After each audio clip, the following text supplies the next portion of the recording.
Distribyutorlik faoliyati bilan shug'ullanuvchi korxona ro'yxatdan o'tishi uchun quyidagi amallarni bajaring. Farmatsevtika tarmog'ini rivojlantirish agentligi portaliga kiring. Kirish tugmasini bosing. Ochilgan sahifada yuridik shaxs haqida asosiy ma'lumotlarni to'ldiring. Kompaniya nomini diqqat bilan tekshiring. Identifikatsiya raqamini tekshiring. Kompaniyaning yuridik manzilini tekshiring. Tashkilot logotipini yuklang. Tekshiruvdan so'ng keyingi bosqich tugmasini bosing. Distribyutor obyekti haqida ma'lumotlarni to'ldirish. Obyekt nomini tekshiring. Ro'yxatdan kadastr raqamini tanlang. Agar kadastr raqami mavjud bo'lmasa, uni qo'lda kiriting. Kadastr raqami kiritilgandan so'ng uning manzilga mosligini tekshiring. Obyekt ijarasi bo'yicha shartnomani yuklang. Muhim: agar obyekt egasi bo'lsangiz, uni tegishli davlat ro'yxatidan o'tkazgan bo'lishingiz kerak.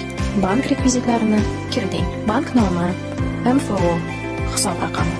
Mas'ul shaxs haqida ma'lumotlarni to'ldiring. Pasport seriyasi va raqami. Mas'ul xodimning lavozimini tanlang. Telefon raqami, elektron pochta manzili.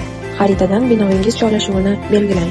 So'ng ro'yxatdan o'tish tugmasini bosing. Agar ro'yxatdan o'tish jarayonida muammo yuzaga kelsa, texnik yordam xizmatiga +998 55 902 55 55 raqami orqali murojaat qiling.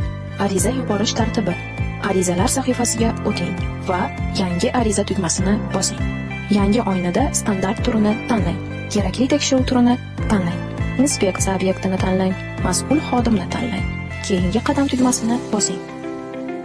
Ushbu sahifada standart operatsion jarayonlari faylini yuklang. So'ng sifat qo'llanmasi faylini yuklang. Keyingi qadam tugmasini bosing. Kiritilgan ma'lumotlarni to'g'riligini tekshiring.